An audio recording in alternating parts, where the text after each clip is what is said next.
Well, Yuka just got murdered, and I don't know. I kind of like, even though her character wasn't like really that important or didn't really do all that much, it sucks because it's like she was a nice girl. She didn't deserve that. She like really none of these girls deserve to get murdered the way they do. But god damn it. Yeah, I mean, now we know she was the next marriage candidate. But I feel like our list of suspects is, it's at least in my mind, very narrow, because or you know, it's very very few people it could be, because as we saw, because we've been seeing things from the killer's perspective, and we saw and because we see things from the killer's perspective, we have certain clues we can go off of. One big clue that stands out is when the killer, when they killed Meguri, and the killer mentioned how she always liked fashion and all that, then there's only like, only the people around her and who were close to her would know certain details about her like that. So I think that was a bit of a giveaway. So in my mind, there's only like two people it could be, and also the fact that they have access to certain things like what was it, like the muscle relaxant or whatever it was they used on Yuka. So they have access to certain drugs or things, you know, they can get their hands on. And so it's obviously someone who's close with the Hinagamis, who has access to, you know, to these drugs. There are different people it could be, but when you think about other things like, you know, them knowing certain things about people like Meguri, it kind of eliminates certain other suspects that, you know, would be maybe like doctors or people who are in other ways associated with Hinagami Pharmaceuticals. Karen, in my mind, fits a lot of these, you know, like a lot of these things could be associated with her, like her being associated with Hinagami Pharmaceuticals because she works under them, and all these other, you know, and she also has motive. The only other person in my mind it could be right now is also Naori. But why in the hell would Naori be doing this in the first place?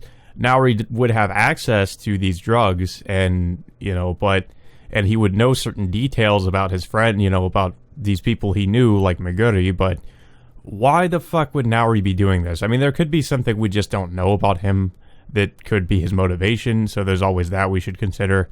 But to me, Karen just stands out much more because she has the motivation. She checks all these other boxes, I feel.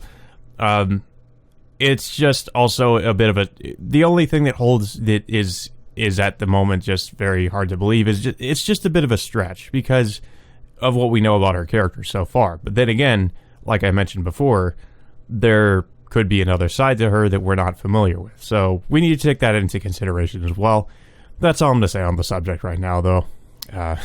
I feel like we are possibly getting close to figuring out who this could be, but I guess we'll see how this plays out. The house seems to be in a frenzy when he wakes up. Misaki tries to figure out what's happening while he's half asleep in his futon, too cold to get up. Someone's here, and there's some commotion.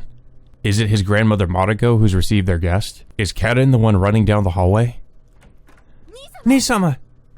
The door opens and Karen flies into the room. Did something happen? Misaki asks her, sitting up in his futon. Well, Yuka-san was... Yuka-san was what? Sensing Karen's next words from her body language, Misaki is speechless. She was murdered at the shrine. No. Why? Grandmother just went to make sure. Hina-sama.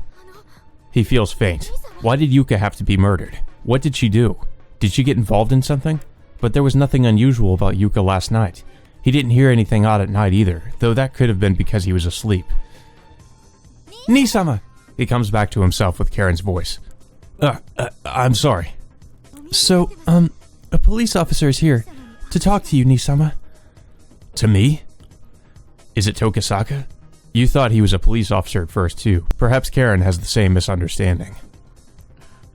I'll be right down after I change. Alright.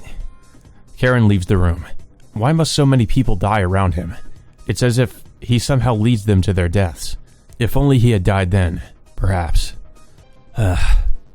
It's no use. Feeling that way won't help anything. Not that it's particularly easy to cheer himself up right now. It's not Tokisaka who's waiting for Misaki in the living room. It's been a while, kid. Inui-san, right? Shouldn't you be at the crime scene? That's nothing for you to worry about. Take a seat. He sits down on the opposite side of the sunken hearth from Inui. Do you understand what's happened? All I've heard is that Yuka-san was murdered at the shrine.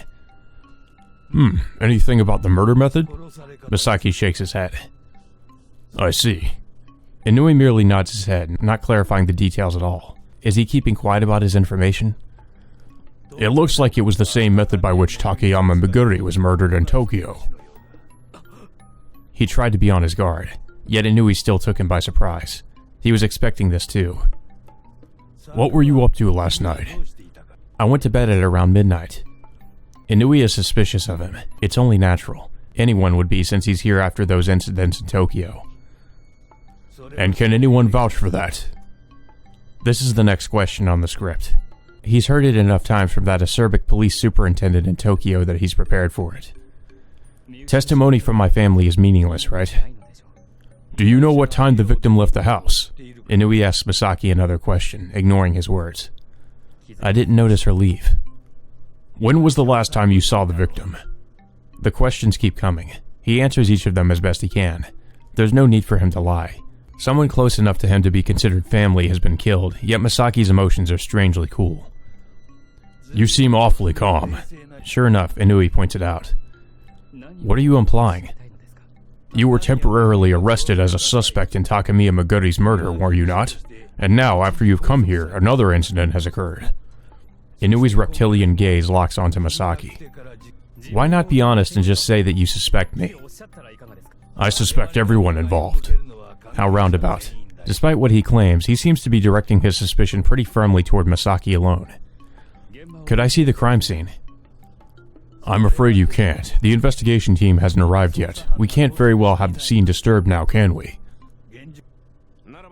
You should get back to the crime scene as fast as you can, then. I doubt Officer Takayama alone can do much against those in power here. A voice enters the living room. A voice that Misaki's incredibly glad to hear.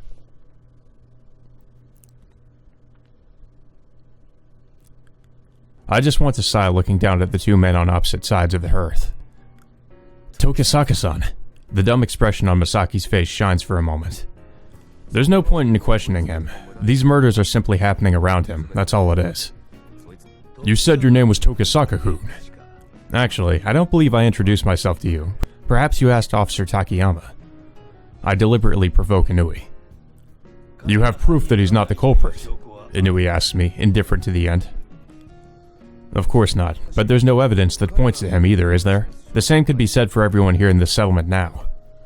Sawashiro Nanako informed me of the incident this morning. I rushed over to the crime scene at the shrine, but Officer Takayama was blocking the area and I couldn't get in. The snow that fell last night had already been trampled by so many people that there was no way to pick out the perpetrator or the victim's footprints. I wanted to check out the Shigusa shrine as well, but there was no way to get there with the entire path blocked off. That's why I came here, and precisely what I'd expected was happening. May I have permission to enter the crime scene? I can't let a civilian in. Inui returns the typical reply. Only until the prefectural investigation team arrives, of course. I won't touch the body or any evidence at the scene. I don't mind if you want the Metropolitan Police Department to take responsibility for me. Though if they actually do, I'm sure Yaginuma will seethe with rage. I don't intend to owe or be owed any favors by the MPD. He's the very picture of a stubborn old man. I don't think you've got anything to lose with us owing you favors. It'd be easier for us to share our information with you that way. Suddenly acting like you're doing me a favor when you were being stingy with it in the first place isn't going to change anything. Looks like he was aware that we were being stingy with info. I hope he doesn't know how much information we have, but in that case, we can't really use it to bargain. Why don't you tell me what you know? It's quiet, but his tone brooks no argument. Sure, if you'll let me see the crime scene, do whatever you'd like with him. I yield a little to him, though in a bit of a dangerous way. Very well, as long as you don't get in my way. I'd like to restrain him here, though. Well, that's fine. Hey, Tokisaka-san! Misaki finally realizes what's going on and loses his head at me. We don't really have the numbers to restrain him, so we'll just have to make sure he stays inside. Very well. Inui agrees. It's just like you've heard. You're under house arrest for a bit. Don't run away now, got it? I won't run, but... Masaki's eyes beg me for an explanation. I'd like to have him do a few things for me, but I can't really tell him that with Inui right next to us. Hinagami Kaorin-san is still in the house, right? Let's have her keep an eye on him. Or can you not trust a relative to watch him? When backup arrives from the foot of the mountain, we'll have them relieve her. Inui stands up. Let's head to the scene. I'll accept your information in exchange. Very well. I exit the house as well, leaving Masaki behind. It's the first I've heard of this being a serial murder case. When I tell him what I hadn't before, that Kamizono Mayu and Itose Mizuki have also been murdered, Inui's reaction is exceedingly typical. Takemiya Meguri-san was the only victim who was a resident here, which is why you were told about her. I'll have the MPD send over the files later. I can have Yaginuma do that much. And the Hinagami boy was proven innocent. That's what I think anyway. Like I said earlier, the case is just occurring with him at its center. So it must be someone involved with him. That's part of the reason I brought him here, to observe him. I never thought another murder would occur here though. It's only natural that he'd be suspected like this. You don't think he's really the culprit either, do you? Why do you think that? Because you're not pursuing the case, you're pursuing the customs perpetuated in the settlement. He's a suspect precisely because of those customs. Inui doesn't deny it. Because the curse is the work of the Hinagami and Shigusa families? Inui stops. There's no proof of that. It would be simple for them to cover up the truth with the power they wield here. If anyone betrays them, they can be killed by the so-called curse. Of course, I'm just speculating here. You shouldn't speculate so much. You never know who's listening here. Where they're ruled by authority in the curse. Does he say that because he's worried about me? So this victim, Kiramura-san, was it? Was there one inside her stomach as well? I don't see anyone around us, but I ask the question quietly nevertheless. It wasn't inside her. There were signs that it had been, but the lump of earth was outside of her. In the incidents that occurred in Tokyo, the stomach had been sewn shut. Either the sewing wasn't perfect, or... Who discovered the body? The senior priest of the shrine. No, his predecessor died, so I guess he'd be the chief priest now, Shigusa Kensei. I thought he'd reported it immediately after discovering the body, but he doesn't appear to have much faith in those words. That's enough for now. Cutting the conversation short, Inui points forward. There's a crowd in front of the torii before the path to the shrine. It looks like they're villagers who heard about the commotion and came to see, and Kuriya Yuzuru is preventing them from heading up to the shrine. We just want to know what happened!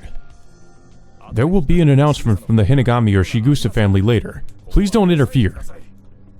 The crowd isn't quite excited enough for the conversation to be too heated. Is that just how much influence the Shigusa shrine holds? Inui-san, could you do something about this? Yuzuru asks when he notices us. It'd be a great help if you could keep that up until the prefectural police gets here. The hell's going on, officer? Saizo, who's at the front of the pack, snaps at Inui. I'll explain later. Inui climbs up the steps, obviously not intending to explain anything. I follow him, having no choice. Oh boy. After we climb the trampled steps. Ah! Inspector Inui! Takayama quickly yields the way to Inui when he sees us. He didn't budge when I was here earlier. Though I guess that makes sense. Under the torii, a short distance in front of us, she kneels. Oh man, that's nasty. The Hinagami family's servant, Kiramura Yuka. Her figure, tied to the torii with ropes and slumping forward ever so slightly, is very similar to the bodies I saw in Tokyo. I crouch down and put my hands together. I'll look around without touching the body.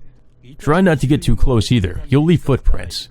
That'll limit the amount of investigating I can do, but there's nothing I can do about that. I stand up and look her over, then begin my investigation. Oh boy, what do we look at? Okay, so the abdomen. Beyond the kimono, her stomach is stained red. It's hard to tell where the wound is with all the blood and snow, but the stomach isn't swollen like the others. When I take a close look at the wound, I can see the remnants of thread. But forensics didn't cut it. It looks like the skin tore, leaving the thread there. Is the clay doll gone because forensics has already taken it? What about the blood here? Oh god. There's a puddle of blood beneath the corpse. It's most likely blood that dripped from her stomach. It doesn't look like quite enough considering the size of the wound, however. Maybe the face? Kiramura Yuka's corpse. I hadn't spoken to her more than a couple of times. I guess that's why all I can think when I see her is a sobering, I recognize that face. Someone from the settlement like Misaki would probably think differently. I glance at her neck under her collar.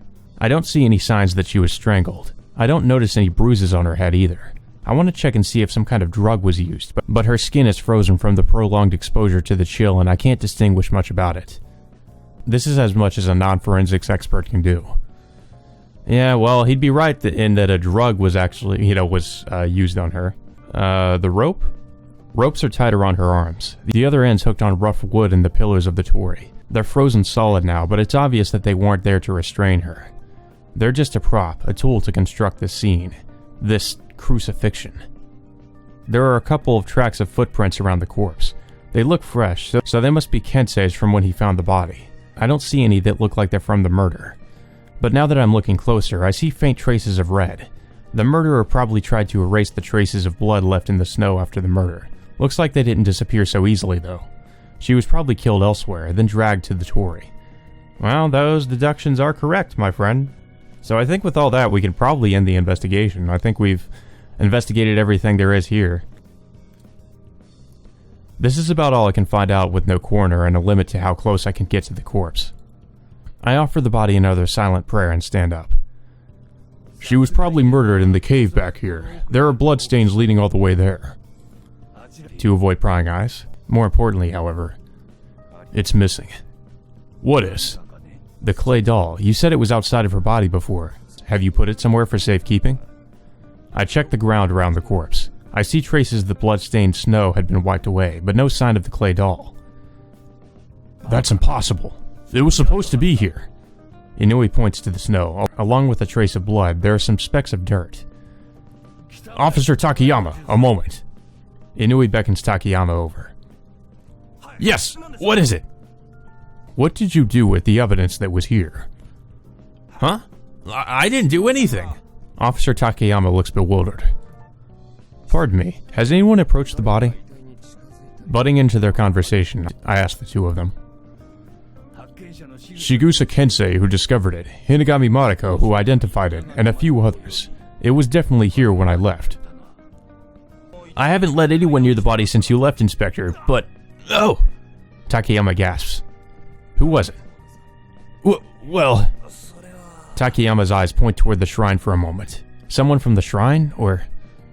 She just came by again and said she'd be going to the shrine, so I let her through. Hinagami Mariko's son? Takayama gives a small nod.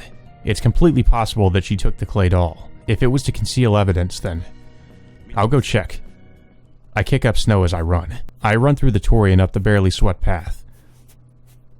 And arrive at the shrine. I've never met Hinagami Mariko. She's Masaki's grandmother, so she must be pretty old, but I've got to search for someone fitting that description, huh? Find her? Inui asks, having followed me up. He's not out of breath. I guess that's natural for a police officer on active duty. Is that her?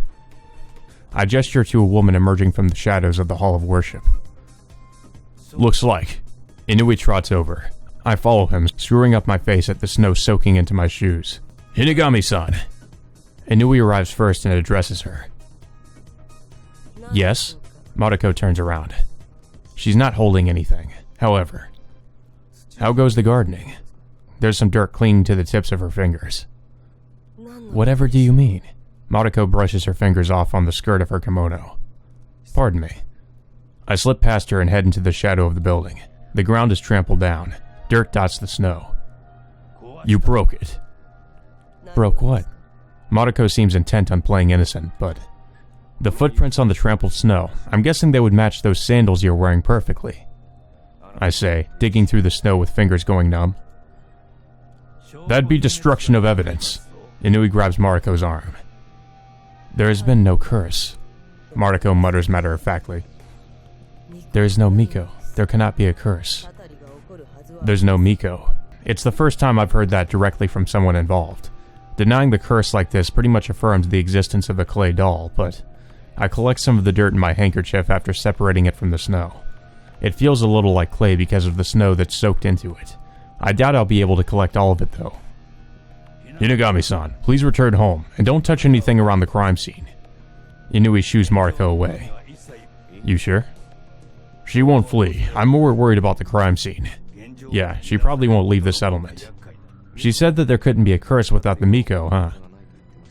That's nothing but an excuse. More importantly, Inui points at my handkerchief. The dirt scattered around here is probably the remnants of the clay doll. It's important evidence. I can't allow you to take it with you. Inui warns me, seeing through my plan. I just need a little bit. I'll have it analyzed at the crime lab in Tokyo and compare it to the samples we've taken from the previous cases. We have forensics here as well. I'll probably be back in Tokyo before they have results. It'll be more convenient for both of us to have them analyze it over there. I can't back down now. By the way, did you get any photographs of the doll?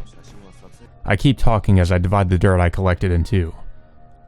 Officer Takayama took photos when we first arrived at the scene. I'll send some to Tokyo when they're developed. I feel like we built up some degree of trust. I'll have part of the dirt analyzed in Tokyo then. That's fine, right? I get Inui to agree, rather forcibly. Let's get back to the crime scene then. Since you're in charge of it, you should probably be there. I seize the initiative and keep talking while things are leaning in my favor. There are a few more things I need to do, but... We've returned to the crime scene. Passing through here is necessary to get back to the settlement. Inspector Inui, when will the prefectural police arrive? Takayama runs over and asks Inui. Evening at the earliest. You'll have to stay here a little longer. It's more of a sigh than a yes, sir. However, won't leaving the body here make the autopsy more difficult? Don't worry, the cold will ensure that the body doesn't decompose very much today. You won't ask the Korea clinic to conduct the autopsy? I ask, thinking it a little strange. It's not really their specialty, and we can't trust them. Because the Korea family has ties to the Hinagamis? When Shigu Sasaya died, they cremated her without even notifying us. That was because it wasn't a murder, right? I ask Inui, despite the fact that I know the truth. I think the kid who disappeared back then knows something about that. I wonder what it means that he's telling me this. Is it a feint? Let's go then. You want to question Hinagami Mariko, right, Inui-san? I take the initiative again. Hopefully I can keep this up. We stand before the Hinagami estate. The woman I'd seen by this door up until yesterday is gone now. Pardon me. Inui heads into the mansion first. I follow Inui inside and find Hinagami Karen in the living room. Do you need something? Is your grandmother home? Yes, she's in my grandfather's room. Take me there. Right this way. Karen rises and takes Inui into a room in the back. The perfect opportunity. I look around the living room now that I'm alone. Masaki said there was a household shrine, but I don't see it. What are you doing, Tokisaka-san? Masaki enters the living room while I'm rooting through his house. I hope you're not trying to rob us. Good timing. Where's the household shrine? It'll be faster to ask this guy. It's in the back of the room, in that double-doored closet. Tokisaka-san, you're not planning to look at Hina-sama, are you? I am. Hell, more than that. I don't have much time. I walk over to the closet and open the doors. It's a little too big to really be called a household shrine. It's essentially a shrine in miniature. Inside a box with double doors is the shrine with another set of doors on it. Must be in here. I assume so. Masaki gulps. I open the doors of the box, then of the shrine. There's a blackened lump. This is Hina-sama. Masaki, you got a camera or something? No, I don't. I've got some film, but that's not going to come in very handy on its own, huh? All we can do is burn its image into our minds for now. Take a good long look, okay? Oh, maybe he could sketch it and just reproduce it on paper. Okay. I should just let this guy draw it later. Yeah, see, that's what I was thinking. Now then. Unfortunately, he's lost his artistic talents, though. That's kind of a problem. I reach out and touch the part of Hina-sama that probably represents its leg. The dirt crumbles. Tokisaka-san! Don't worry about it. I have no basis for the words as I collect the dirt that's crumbled off of it. I take all my cigarettes out of their box and put the dirt in it. I close all the doors one by one and pretend nothing happened, just in time for Karen and Inui to come back. I have a few questions for you as well, kid. Yes? Shit. I was so focused on finding Hina-sama that I completely forgot to give him his instructions. Hopefully he doesn't blurt out anything stupid. I asked you about today earlier, so tell me about the time you disappeared instead. Why did you leave here? I just got tired of it all. Masaki gives him a safe answer. Oh? And did something happen to make you so tired? Something to do with your family? Well, I suppose so. I left because I didn't want to succeed the family. Ni-sama! I gently hold back Karen when she raises her voice. I don't want things to get too complicated. All I can do is pray that Masaki can get through this safely. Why not? Hinagami Pharmaceuticals is a successful business. The position of future CEO is just waiting for you, was it not? And that's what I didn't like about it. Is that all? For instance, you left because you also didn't want to carry on the Hinagami customs. Here it comes. I went to the war right away, so I wasn't told of any family customs. I suppose that makes sense. Looks like he's made it. For a brief moment, I'm relieved. I imagine there was another reason then. Does it have to do with Shigusa Saya's death? Of course not. I only learned of Saya-san's death much later. That's a lie. He said a bit more than he should have. If he's been a detective all this time, I'm sure Inui's seen through that. And when was that? Just as I expected, Inui continues.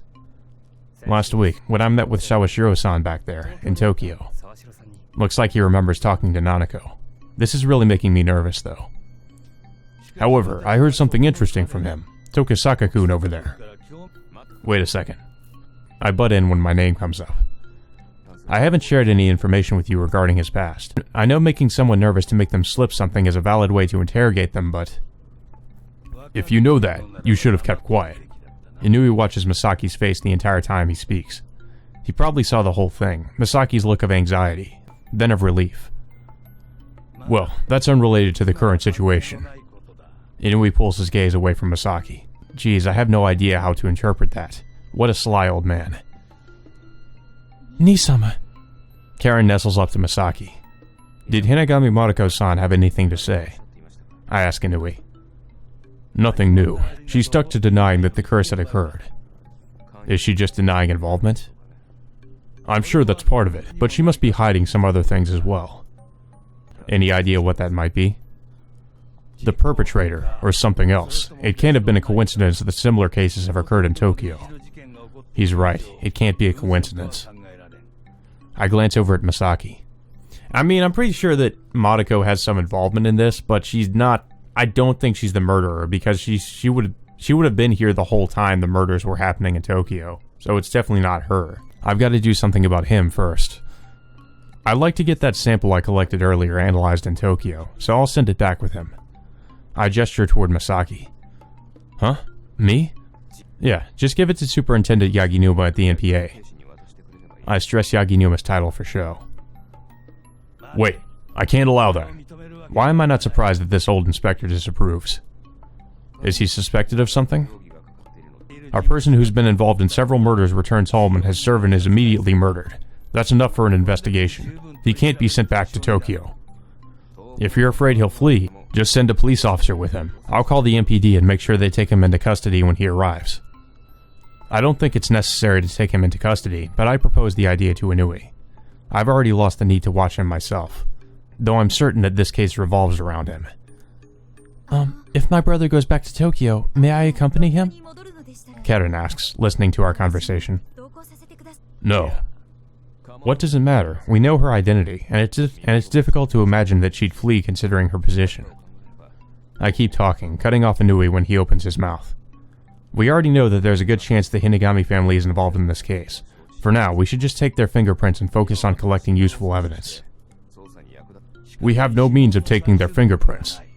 I'm sure forensics will once they arrive. We should leave it to them. And while they're at it, they can take the two of them down the mountain. You have quite the way with words. That's probably why I had to quit the police force. The real reason is completely different, actually. Your superiors had their eyes on you, I imagine. We'll go with that. Enough about me. Sending him home is also part of my strategy. I whisper so that the other two can't hear and beckon Inui into the corner on the other side of the room. What is it? If something happens after he leaves, it'll prove his innocence. Do you expect something will happen? His voice is a little reproachful.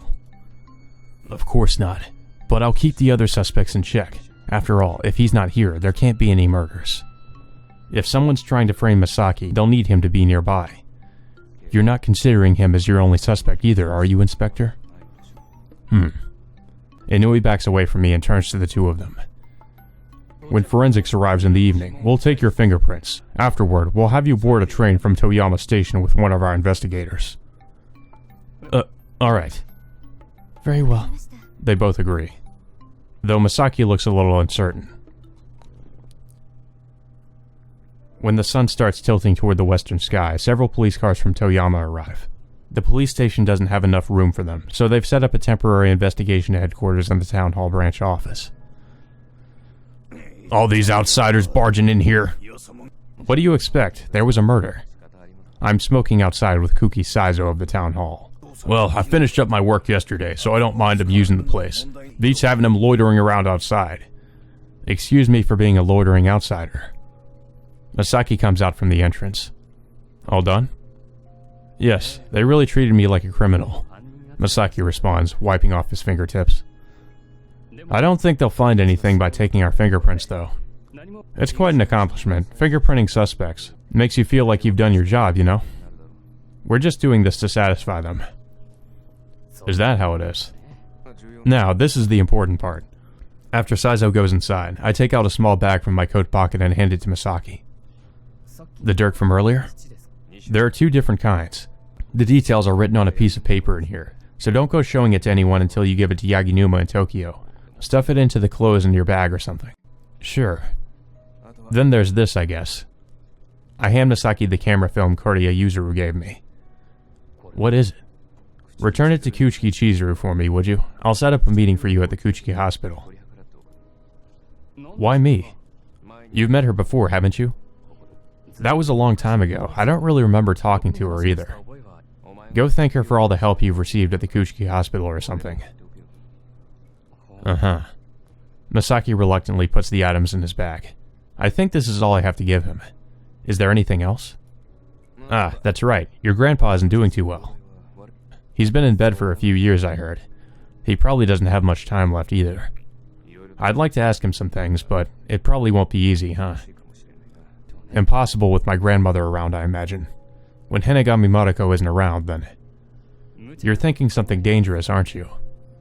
Nah, nothing like that. I am thinking something that could get me charged with breaking and entering, however. That's right. I wanted to check something with you, Tokisaka-san. What is it? I told you before, right, that when I ran away, I took Satsuki's limbs from the cellar under the storehouse with me. Yeah, you buried them, right? There's a charcoal making hut in Hidari Hina. I buried them next to it. You want to dig them up? I don't know. I don't even know if I really buried them.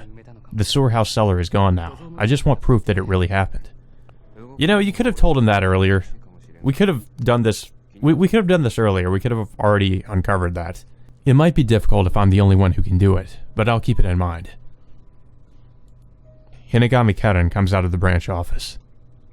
Thank you for waiting, Nii-sama. Sure. If we hurry, I think we can still make the last train from Toyama Station. When will you arrive in Tokyo, Ueno Station? Tomorrow? Around evening, they said. We'll have to transfer at Nagaoka Station, which will take time. I'll tell Yaginuma later to have someone come pick them up around then. He probably won't like being used as a gopher, but Masaki will probably be the one having to hear that. A man who looks like an investigator comes out of the branch office. He'll be taking us there. Karen picks up her luggage. I'll carry that. Masaki picks up the rather large bag. She was probably planning on staying longer. Thank you, Nii-sama. Well, we'll be off then. Sure, I'm counting on you. They get into a cop car. Well then, the investigation of the shrine has just begun. I'd like to have attended, but here, unlike in Tokyo, they weren't too keen on that. I suppose that's only natural. I'll have to make do with hearing about the results. A uniformed police officer walks down the snow-covered roads. He's not an investigator. He's escorting a woman. I look closer and realize it's Officer Takayama and Hinagami Mariko. Like I said, the investigators have more questions to ask you. And like I said, I have nothing to say to them. Oh, please, just cooperate. He's stuck between a leader of the village and his superiors and the police, I guess. They pass by me and enter the branch office. I can't let this chance pass. I run down the path they came from. I have several things I need to confirm with him. Oh boy, what's gonna happen here? The Hinagami estate is quiet as death. The son and daughter have headed back to Tokyo. The mother is dead. The father never came home. The servant's been killed, and the grandmother is being questioned. The only one remaining here is the grandfather in his sickbed. Pardon me. I slide open the door and enter the room. Are you a thief to enter an empty house? The voice comes from the old man in bed. Hinagami Hidiomi. There's plenty of strength in his voice even as he lies on the floor. He doesn't want to show weakness to an intruder, I suppose. But he can't hide his emaciated state. I'm investigating Hinagami Aito-kun and some related items. I tell him frankly. He'll probably be suspicious if he doesn't know who I am, but... Hidiomi nods. He either knows what's going on or is too senile to discern. It's probably the former. What would you like to ask? As proof of that, he directs his chilling gaze at me. This'll be tough. Several people near Aito-kun have died in the last month. Even if it's not by his doing, it's clear that he's somehow related. It's the first I'm hearing of this. I can't tell yet whether or not he's telling the truth. Kamizono Mayu, Itose Mizuki, Takemiya Meguri, and Kiramura Yuka. Are you familiar with these names? Oh? The voice seems to imply comprehension. You know these names. They were those who should have become Hinagami. I knew it. Aito-kun's fiancés. Hidiomi's head moved slightly back and forth at my question. The first three. Not Yuka, however. Oh wait, not Yuka?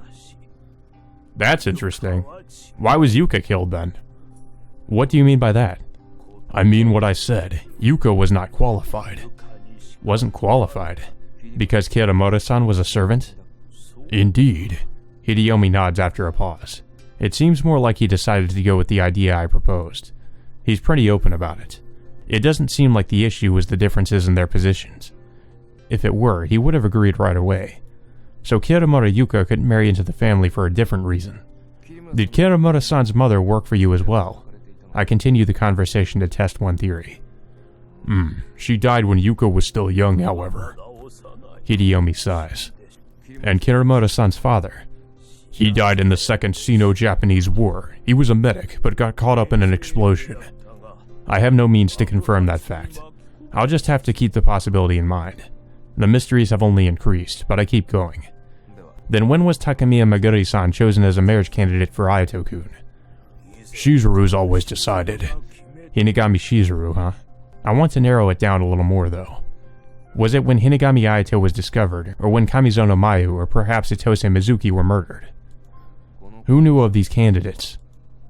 I and Shizuru alone knew. We told no one before the candidates themselves. Not even family? Of course not. Hidiomi nods. It's difficult to believe it's a coincidence that 3 out of the 4 were candidates. I'm almost certain the culprit had this information. Is there a possibility the information was leaked? We could quibble about possibilities all day. I doubt it would have been so easy, however, especially to family. It sounds like a statement made to defend his family, but I can't judge his true aim. Then, are there other candidates? This is crucial. If another candidate has been chosen since Takemiya Meguri was killed, there's a high probability she'll be next on the killer's list. I cannot say. As I told you, we fear the possibility of a leak. Then the current candidate herself has no idea either. I imagine not. We've laid the groundwork, but haven't mentioned that the match is to my grandson. I may have to do all I can to get the candidate's name out of him, but it might be her. I'm not even entirely sure, so it's definitely possible that I've got the wrong idea. I tire. Hidiomi mutters. I'm sorry for disturbing your rest. Guess it's that time. I bow and stand up. I may need to ask you some more questions. I could drop dead at any moment. Come back soon. Hidiomi says with a long sigh. Ugh. He stops moving then. I silently bow again and leave the room of the head of the family. By the time I'm back at the inn, it's totally dark outside. There aren't any street lights and the lights from houses don't do much good, so it's difficult getting around in the settlement after sunset. Even with the reflective snow, it's hard enough for someone from outside just staying on the paths. Which would mean that the only people who could have gotten around in the blizzard last night would have to be from the village. There's no doubt that the person who murdered Kiramura Yuka is from this settlement. Well, the only people here from outside are myself and Inspector Inui anyway. The inspector himself emerges from the inn. I thought he was staying at the police station, though. You, Did you need something? I ask, stopping in front of the inn. We've got some rough autopsy results now. First, the cause of death was blood loss from the wound in her stomach. Wait a sec. Would you like to talk inside? Out here is fine. No one will listen in after all. It's cold, so I'd rather talk in a warm room, but I guess I've got no choice. I decide to take out my notebook and jot all this down. We believe she was immobilized with some sort of drug before she was killed. We'll have to wait for the autopsy proper for more on that. Is it because she took that blow to her stomach despite there being no signs of strangulation nor head trauma? Her estimated time of death was anywhere between 10 p.m. and 7 a.m., but from the snow last night, I'd guess she was dead before 3. It's difficult to determine the time of death when a corpse has been outside in the middle of winter, I guess. The weapon was a large hatchet. We found it in a deserted house within the settlement. You found the weapon? We have to wait for a blood analysis, but I doubt it could be anything else. We found no fingerprints on it, of course. That doesn't surprise me. Anyone would be wearing gloves in this cold anyway. That's all we know so far. You didn't come here just to tell me this, though, did you? When I saw him, I didn't get the impression that he had been looking for me. The deserted building the murder weapon was found in used to belong to the Sawashiro family. So you are questioning Sawashiro Nanako-san. Karen went back to Tokyo with Masaki, but Nanako's still here. She claimed ignorance, of course. I bet. I'd be more surprised if someone actually remembered all the junk they'd left behind in an old house they used to live in. Keep an eye on her for me, would you? With that, Inui passes by me and walks off. So he's suspicious of Sawashiro Nanako, huh? Well, I'll admit, there's certainly reason enough to be suspicious of her. I mean, if it ends up being Nanako, I'm gonna be like, no way, that's too ridiculous. Like, you're gonna need to explain that one to me. I enter the inn and knock the snow from my shoes. I'm really damn cold. Time to head to the bath. Oh, Tokasaka-san. There she is. Nanako happens by with a washcloth in hand. Good evening. You didn't go back, I see. I'm leaving tomorrow. Her expression clouds for a moment. I didn't want to get in Karen-san's way. Get in her way? She's always adored her brother. She was so excited to be able to be with Aito-kun again. Makes sense. It's too bad they've got that police officer watching them then. Heading to the bath? Yes, since the inspector just left. What were you talking about? I asked, feigning ignorance. They found the weapon used to murder Yuka-san in the house I used to live in, I guess. He asked me what I was doing last night, too. She answers honestly. I wonder if he suspects me. Suspecting people is their job, after all. I understand that, but I had no motive to murder Yuka-san. That's it. I still have no idea why Kiramura Yuka was killed. She wasn't a marriage candidate, so all I can figure is that she got caught up in all this somehow. I wonder if it's because of how close she was to the Hinagami family. Well, if you'll excuse me. She gives me a little bow and heads off to the bath. I guess I'll get in after dinner. I finish my meal, warm myself up in a deserted bath, and return to my room for a smoke. Now then, I should collect my thoughts. What should I do from now on about yesterday's murder of Kiramura Yuka? There's a high chance it's connected to the murders that have occurred in Tokyo. I should leave the majority of the investigation to the police here, though. For now, Inui is sharing the information from their investigation with me. I need to be looking at the big picture, and I need to make sure there aren't any more victims. I should return to Tokyo as soon as possible and talk to Hinagami Shizuru. Should I try to figure out more about Hina-sama first while I'm here, though? But that might prove difficult.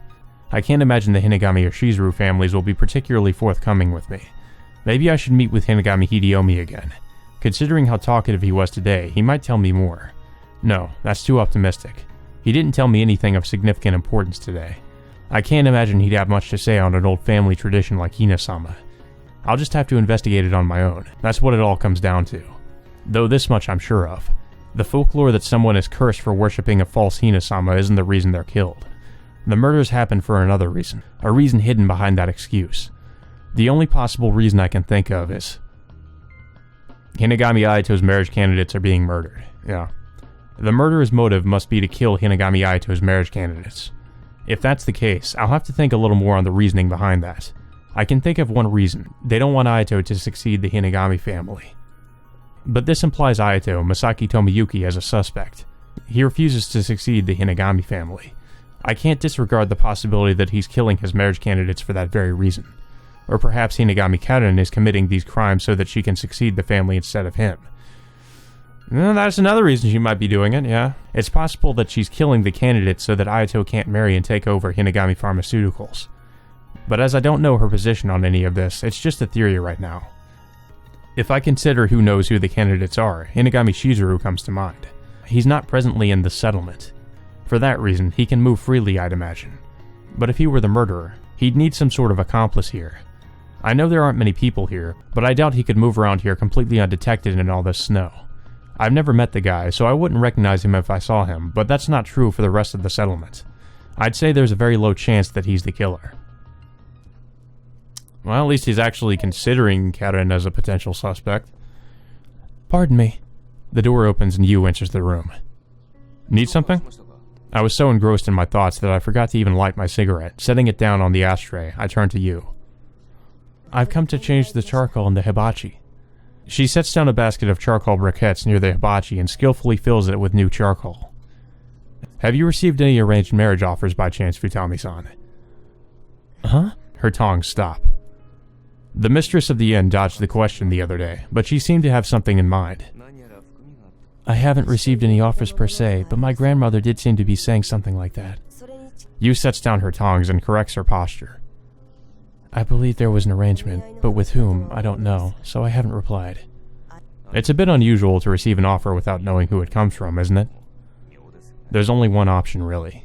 The Hinagami family is being as secretive as possible with their marriage plans. That would mean that Futami Yu is qualified. Are they just going through all the women of similar ages? This is just conjecture, but do you suppose the marriage would be to Ayato-kun? What makes you think that? Because it's just like what happened with Meguri. Everything was decided in secret for her as well. I do believe there's a good chance. I speak quietly so that my voice can't be heard from outside the room. Do you have any idea why you were chosen? Yu tilts her head. Because we've always been friends, perhaps. If that were a condition, Kamizo no Mayu and Itose Mizuki wouldn't have been chosen. I can't find a clear connection between all the candidates. Do you intend to agree now that you know the marriage would be to Ayato-kun? I'm not sure. To be honest, I've never looked at him that way before. Yu looks down and shakes her head. But this inn owes a great deal to the Hinagami family. I'm not sure that I could decline. It would be difficult to decline the request of someone so powerful here, I suppose. But in this situation, if you fear for your relationship should you decline, what about only moving things along after the current situation has been resolved? Not that I have any say here, of course. Do you think I'll be killed too? Her eyes stare straight at me behind her glasses. In return, all I can do is nod. It's only conjecture, but I think there's a good chance you could become another victim. You should make sure no one hears about this marriage. I suppose you're right. Do you have any leads on the culprit? If I did, I wouldn't be sitting around in a place like this. I'm sorry. I didn't mean... No, I don't mind. Yu smiles. In any case, we haven't caught the culprit and have no idea who he or she may be. You should err on the side of caution. I suppose you're right. Please excuse the question, but which room is yours, Futami-san? It's in the center of the building on the second floor, roughly where the reception is downstairs. It's a little far from here. That'll make it a bit difficult to keep an eye on things. My grandmother's in the next room. I'll be fine. Please be careful. In a wooden building like this, the neighboring room should be able to tell right away if there's a commotion, but I wonder if that means Kiramura Yuka was summoned outside by someone. I'll excuse myself then. Yu picks up the basket and stands. It'll be cold again tonight, so make sure your room's warm enough. With a bow, Yu leaves the room. I'd like to warm up the room and sleep, but I bring the refilled hibachi over to the door. I leave the bottom of the futon on the floor and curl up in the futon covers, sitting against the wall near the door. From here, I can tell what's happening in the hallway. If I'm quiet, I can even tell if someone comes in the entrance. There's a very slim chance Futami Yu could be attacked tonight. Kiramura Yuka was just murdered and Yu didn't even know she was one of the candidates, meaning few others could know. That doesn't mean I can let down my guard, though. One suspect remains.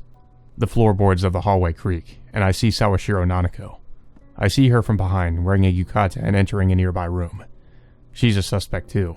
She's in a position to be able to find out who the candidates are, and the murders have occurred in the places she was present. I light my cigarette with the fire in the hibachi. She said she was returning tomorrow. Should I accompany her and keep an eye on her? I may be able to get something out of her on our way there. Something that would connect to a motive. Just as she herself said earlier, she doesn't seem to have a motive for killing the marriage candidates, nor killing Kiramura Yuka. But even though she was just acting as a go-between, because she was a go-between, she knew who the candidates were.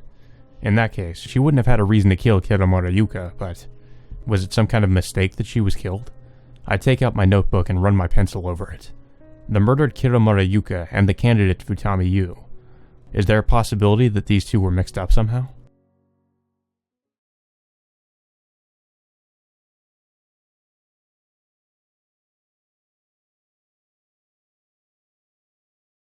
Day breaks. In the end, I brought the whole futon over and spent the night staring out into the hallway. If I'd only had the covers like the other night, I would have frozen to death. Good morning. Why are you sleeping in this corner? I'm sure she doesn't intend to look down on a customer, but she's staring at me with a strange expression nonetheless. Nothing happened last night? I ask her, sitting up in my futon. Fortunately, no. Would you like breakfast? Yeah, of course. That would be great. After breakfast, I meet Nanako at the entrance. Where are you headed? I'm going back to Tokyo today, so I figured I'd go to the Korea clinic and say goodbye. Heading back today after all? Yes. Nanako's expression darkens somewhat. There's a lot of work to be done at the hospital for New Year's too. That reason seemed a little forced. I don't intend to try and ascertain the truth about it though. I plan to go back today too. Care to travel together? That would be nice. I'd be a little lonely on my own. Nanako shows me a smile. Is there a bus that goes to the base of the mountain? My worry is how exactly we'll find our way to Toyama Station. So I think I'll be leaving around noon today. I tell Inui my plans at the police station. I see. Sawashiro Nanako-san's returning too, so I'll be keeping an eye on her and all that as well. If you've learned anything, I think you have the obligation to share that information with us. I haven't proven anything yet, so you suspect her too, Inui-san. And you? At this point, I just haven't proven her innocence yet. There's plenty of evidence that points to her now, however. For instance, she discovered Kawase Sachiko's body. So that's when she saw Hina-sama. It was early in the morning. The Sawashiro residence was far away from the Kawase residence. It was unnatural for her to have passed by it at that time. What did she say? That she was helping her father until late, and that her father did have a workshop near the Kawase residence. Did you confirm with her father? I did. He confirmed that she was assisting him, but I can't imagine they had any work they needed to be doing until morning. I heard that her father was a mining engineer and wasn't doing much work then due to his health. I'd like to confirm things with her father himself, but he's already in Tokyo. I'll try to look into it, though I may only be able to get information through her. After all, I hardly know anything about her father. I don't care. Yeah, I suppose, I don't know, maybe it could be Nanako, but like I said, it's hard to imagine what the motive is. Like, what would her motive be? I have no idea. I really don't know. Inui takes a large envelope out of a pile of documents next to him and hands it to me. They're records of the cases that occurred here. Take it. You don't mind? It's past the statute of limitations anyway. I take out some old documents along with an old black and white photograph from the envelope. The photo depicts a clay doll. The clay dolls that were stuffed into Kawase Sachiko's and Zaizen Keiko's bodies. There's a name on the back, but the photo is so old I can't make it out. There are other photographs too. Is this a body? It's the body of an unidentified girl called Shigusa Satsuki. Aside from the missing limbs and clay doll, the scene was the same as Kiramura Yuka this time. Can that really be considered the same? I know from Masaki's testimony that Satsuki's limbs were severed by Shigusa Saya. Inui probably doesn't know that. Should I tell him? But then I would need to tell him how I found out. I have to repay him somehow for the information. Though Masaki's the one who will really be paying for it. Inui-san, I hear there's a charcoal making hut deep in an area of the settlement called Hidari Hina. What are you going on about? If you dig around in the area a little, you might find something interesting. What sort of something? Who can say? This is just hearsay, after all. Directly from Hinagami Aito, I wonder? Busted. Well, fine. I'll have someone with too much time on his hands do it. Yeah, I think we know who that might be. Officer Takayama, I bet. I have nothing to back that idea, but his face comes to mind for some reason. Well, I guess... Reiji's not going to be the one who's going to actually dig that up. We wait for the bus in front of the branch office. It's far past the time it was supposed to have come. I was prepared for delays on the snowy mountain, but... It's been an hour, huh? I wonder if we'll make the train. We've still got some time. I think it'll be fine, but... Nanako's been waiting with me and checking her watch every so often for a while now. As we have no idea when the bus will arrive, we can't leave this area. If I had known I'd have all this time, maybe I could have investigated some other things, but it's too late for that now. I'm sorry, Tokasaka-san, but could you watch my luggage? Sure, I don't mind. Thank you. Nanako heads into the branch office. Well, it's cold. These things happen. I take out the envelope Inui gave me. I'm not really sure that I should read these in public, so I have to look at them while no one else is around. Records on Kawase Sachiko. As I already knew, the body was discovered by Sawashiro Nanako. The crime scene was investigated by Inui and Kotoya Yuzuru, so he examined her. I imagine he just had the first look and the official autopsy was carried out by a police coroner. As proof of that, another page has the autopsy signed by a different doctor. The autopsy lists the possibility of carbon monoxide poisoning. They hypothesized that she was immobilized with carbon monoxide and then murdered.